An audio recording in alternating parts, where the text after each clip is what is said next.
réparer un petit trou dans un mur en placo, vous aurez besoin du matériel suivant. De l'enduit de rebouchage en pâte ou en poudre, une hojette si vous utilisez de l'enduit en poudre, 2 couteaux à enduire, de l'enduit de lissage, ainsi que du papier abrasif. Pour colmater un trou dans du placo, vous allez pouvoir utiliser de l'enduit de rebouchage en poudre ou de l'enduit de rebouchage en pâte.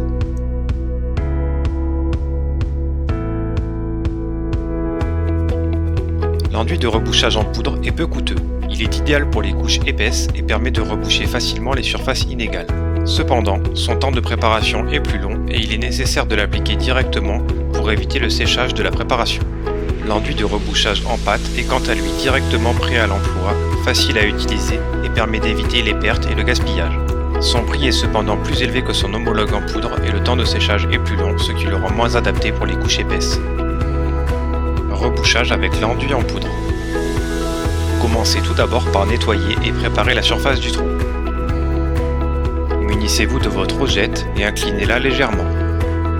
Dans un récipient, versez une dose d'eau. Pour assurer une préparation homogène, il est nécessaire d'utiliser 2 doses et demie d'enduit pour une dose d'eau. En premier lieu, versez l'eau dans votre hojette.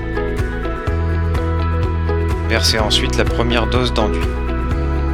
Préparez la dose et demie restante, puis venez la verser dans votre hojette. Commencez par effectuer le mélange à l'aide d'un couteau à enduire jusqu'à obtenir une pâte homogène, lisse et sans grumeaux.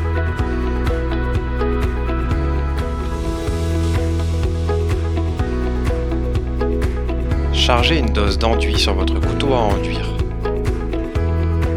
A l'aide de vos 2 couteaux à enduire, préparez des petites doses que vous allez venir appliquer sur le trou. Remplissez généreusement le trou d'enduit en effectuant des passes croisées de façon à faire pénétrer l'enduit au fond de la fissure. Vous obtiendrez ainsi une surépaisseur au niveau du trou. Laissez sécher le temps indiqué, puis venez égrener la surface à l'aide d'un papier abrasif. Époustez la surface, puis munissez-vous de l'enduit de lissage.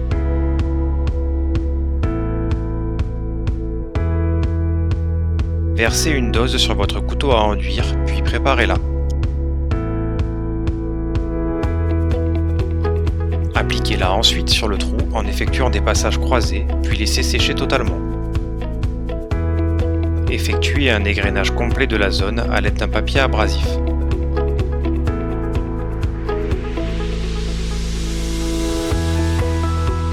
Rebouchage d'une saignée à l'aide d'un enduit en pâte.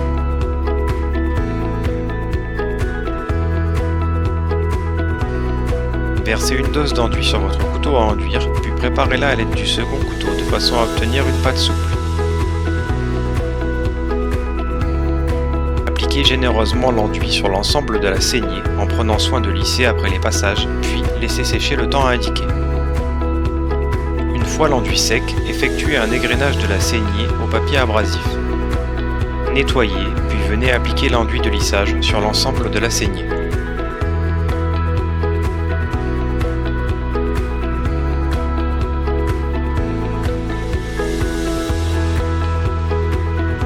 Après séchage, venez égrener le surplus d'enduit.